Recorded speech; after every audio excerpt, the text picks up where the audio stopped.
Assalamualaikum warahmatullahi wabarakatuh. Adik-adik, kita akan melanjutkan materi yaitu reaksi inti. Langsung ke materi reaksi inti atau reaksi nuklir ya. Reaksi inti yaitu reaksi yang melibatkan inti-inti atom. Kalau reaksi kimia melibatkan elektron-elektron, kalau reaksi inti melibatkan inti atom yang terdiri dari proton dan neutron.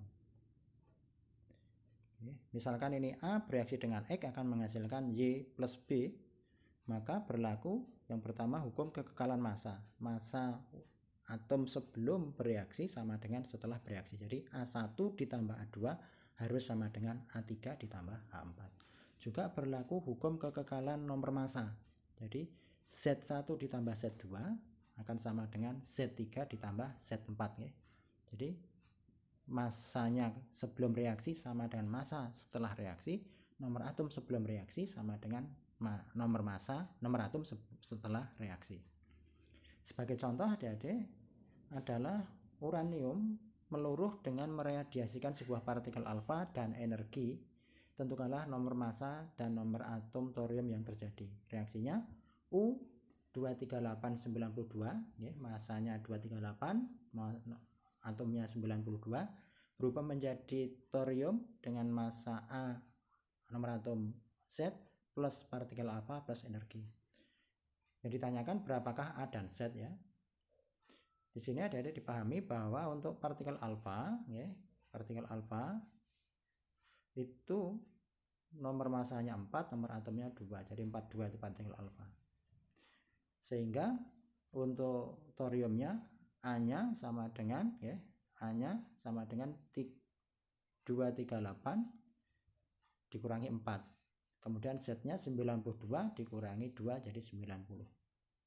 Gitu untuk contohnya.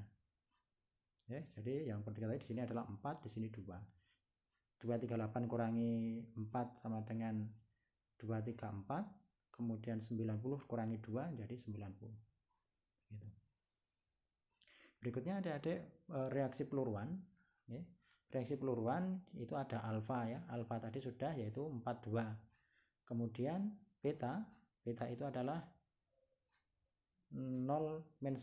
Jadi masanya 0, muatannya -1. Kemudian ada sinar gamma yaitu 0 dengan 0, masanya 0, atomnya juga 0, nomor atomnya. Kemudian sebenarnya ada lagi yang lain, misalkan proton. Proton itu adalah 1, 0. Kemudian ada positron ya. Positron itu adalah 0, 1. Ini lawannya beta ya. Beta itu elektron, kalau ini positron ya. Jadi positif elektron positron.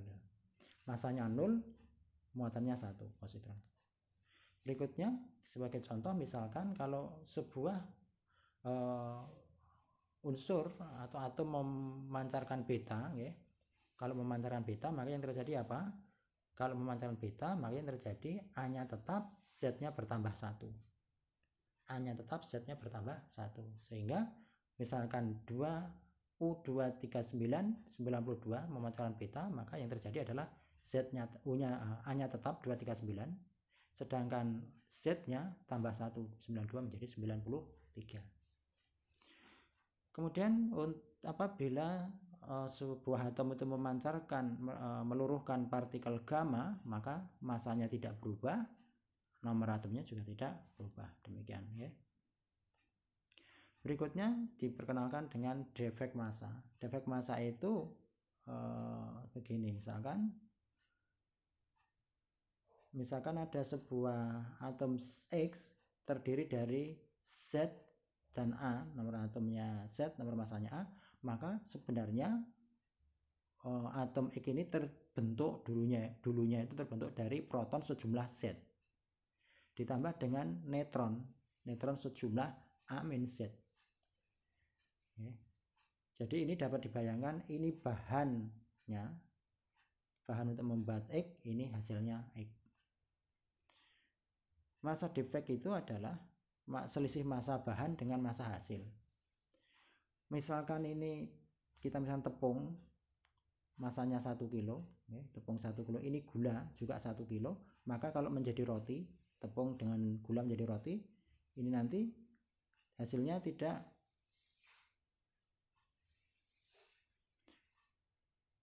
hasilnya tidak 2 kilo, tetapi kurang dari 2 kilo, misalnya 1,9. Nah, kekurangannya kemana? Kekurangannya menjadi dikenal dengan massa defek gitu. Jadi massa defek itu adalah jumlah proton dan jumlah neutron penyusun inti dikurangi massa atom. Massa defek akan berubah menjadi energi ikat adik-adik. Massa bahannya biasanya selalu lebih besar daripada massa hasilnya. Sebagai contoh, misalkan ini ada berapakah massa defek dan energi ikat partikel alfa. Ini ada partikel alfa, ya,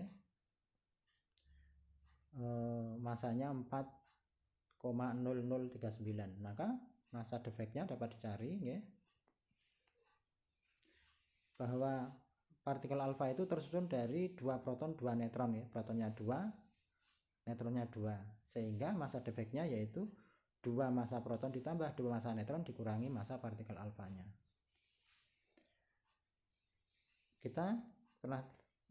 Kita sampaikan di depan bahwa massa proton itu adalah 1,0072, massa neutron 1,0086, dikalikan 2 dijumlahkan dikurangi massa partikel alfanya, sehingga hasilnya adalah 0,027. Ini adalah massa defeknya. Massa defek ini akan berubah menjadi energi, yaitu dengan mengalihkan ini. Kita tahu bahwa 1U itu sama dengan 931. 1U atau 1 SMA, ya. Kita mengenal 1 SMA atau 1 AMU. SMA itu satuan massa atom, AMU itu atomic massa unit, ini sama. Ya. Itu sama dengan 931,5 MeV, sehingga massa 0,0277 ini akan setara dengan 25,8 mega elektrovolt. Inilah energi ikat atom helium atau inti atom helium atau sinar alfa. Contoh reaksi yang lain seperti ini, ya, bisa dikaji. Misalkan nomor masanya harus sama, ya, sebelum dan setelah reaksi. Termasuk ini juga nomor atomnya sebelum dan setelah reaksi harus sama. Intinya seperti itu. Berikutnya ada reaksi dibagi jadi 2, reaksi fusi dan fisi. Reaksi fusi itu adalah reaksi penggabungan atom ringan menjadi atom yang lebih berat. Sebagai contoh, misalkan ini di sini ada proton bereaksi dengan proton menghasilkan deuteron. Kemudian proton dengan deuteron menghasilkan triton. Triton dengan triton menghasilkan partikel alfa dan 2 proton. Ini contoh reaksi fusi. Reaksi fusi ini memiliki karakteristik yaitu bahwa dia susah dikendalikan. Dan ini banyak terdapat di bintang maupun di matahari, ya. Kemudian di bumi, di laboratorium bisa digunakan sebagai bahan peledak atau bom, karena energi yang tidak terkendali itu, daya rusaknya yang besar. Selain fusi ada reaksi fisi, yaitu pembelahan inti berat menjadi inti ringan. Inti berat misalnya uranium 235, dia menangkap neutron, ya, neutron. Setelah menangkap neutron, dia menjadi tidak stabil dan dia membelah menjadi 2. Intinya satu neutron setelah bergabung, ya, satu neutron ini setelah bergabung dengan uranium, dia akan menghasilkan 2 buah neutron. Jadi satu menghasilkan 2. Ini kata kunci juga, ya. Karakteristiknya yaitu reaksinya dapat dikendalikan dan dia dapat digunakan sebagai PLTN, pembangkit listrik tenaga nuklir. Reaktor nuklir berikutnya. Yang pertama yaitu reaksi uranium dulu. Uranium ini atau bahan bakar reaktor itu bisa bereaksi dengan neutron. Syaratnya neutronnya harus neutron termal. Ya, termal itu neutron dengan energi kecil, yaitu hanya 0,04 eV. Ya, eV. Setelah uranium menangkap neutron termal, dia akan menjadi tidak stabil dan pecah menjadi xenon dan strontium dengan menghasilkan 2 buah neutron cepat, ya, energinya 2 MeV. Ini contoh salah satu reaksi fisi, ya. Uranium menangkap neutron lambat, pecah menjadi 2, menghasilkan 2 neutron cepat. Ini diaplikasikan dapat digunakan untuk membuat yang namanya reaksi berantai. Reaksi berantai itu begini. satu neutron termal menghasilkan 2 neutron cepat. Ya. Neutron cepat ini tidak bisa bereaksi dengan uranium, maka dia harus dibantu dengan yang namanya moderator. Di sini ada moderator sehingga bereaksi, dua-duanya bisa bereaksi. Di sini ada satu neutron termal menghasilkan 2 neutron cepat, ditambah dengan moderator menghasilkan neutron termal lagi 2 bereaksi dengan 2 uranium, masing-masing menghasilkan 2 dan seterusnya sehingga menghasilkan 4. Begitu seterusnya. Jadi 1 menjadi 2, 2 menjadi 4 dengan bantuan yang namanya moderator. Maka reaksi seperti itu namanya reaksi berantai. Jadi reaksi berantai bisa dibantu, bisa terjadi dengan bantuan adanya moderator. Dari teknik ini kemudian dibuat suatu alat yang namanya reaktor nuklir, adik-adik. Ya, reaktor nuklir.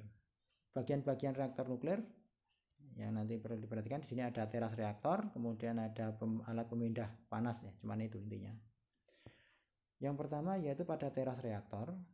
Di teras reaktor ini, bagian ini, itu terdapat beberapa komponen. Yang pertama yaitu bahwa teras reaktor ini adalah tempat untuk melakukan reaksi nuklir. Jadi, istilahnya seperti tabung reaksi, istilahnya begitu. Kemudian terdapat bahan bakar dan moderator. Jadi ada bahan bakar dan ada moderator, dan mestinya ada tambah lagi yaitu ada batang kendali. Jadi ada 3 ya di dalamnya ini. Di dalam ini ada 3, bahan bakar, batang kendali, dan moderator. Berikutnya bahan bakar. Bahan bakar dari reaktor adalah uranium oksida, yaitu uranium yang sudah diperkaya menjadi 3%. Jadi dimuliakan, diperkaya konsentrasinya menjadi 3%. Di alamiah hanya 0,72%. Kemudian dilengkapi dengan batang kendali, yaitu batang penyerap. Nanti akan dijelaskan ya. Moderator itu adalah tujuannya, fungsinya adalah menurunkan energi neutron cepat menjadi lambat, sehingga neutron lambat ini bisa bereaksi dengan uranium yang lain. Bahan moderator bisa air berat dan bisa grafit ya.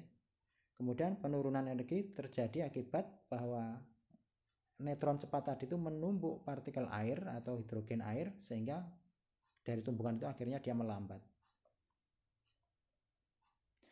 Kemudian juga ada batang kendali yang berfungsi untuk menyerap neutron termal sehingga neutron termalnya itu jumlahnya bisa dikendalikan, yaitu dengan cara diserap oleh batang reaktor. Kalau ingin reaksinya dihentikan ya batang kendalinya dimasukkan.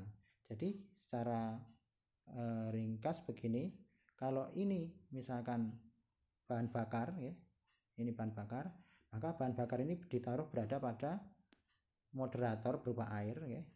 Kemudian di atasnya di sini diberi batang kendali. Ya.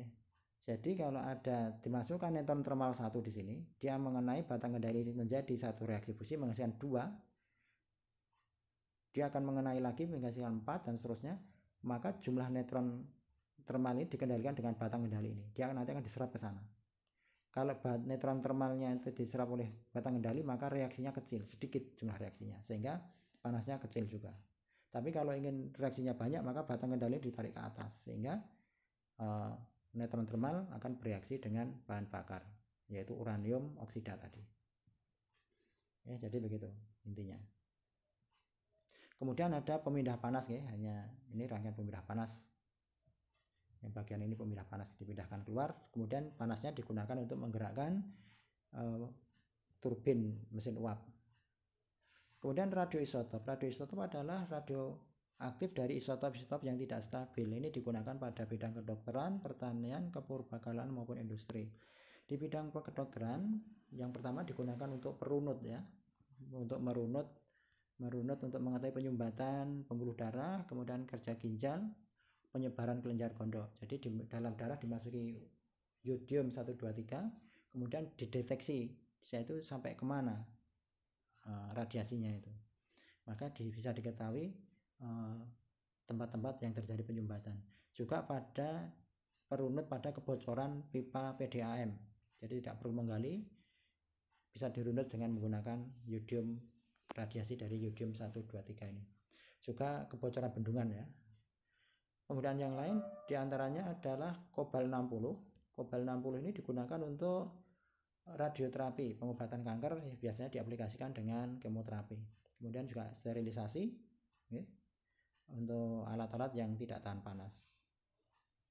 Kemudian pada bidang pertanian ada pemulihan jenis, ada pengawetan makanan ya, pemulihan.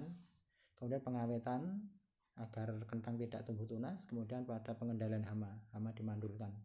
Kemudian pada bidang industri untuk sterilisasi kemasan, mengukur ketebalan produksi lembaran karet, lembaran kertas ya, pabrik kertas itu ketebalannya biar rata, dikendalikan dengan menggunakan radioisotop. Kemudian di kepurbakalan untuk mengukur usia fosil menggunakan misalkan karbon C14. Demikian adik-adik untuk pertemuannya. Assalamualaikum warahmatullahi wabarakatuh.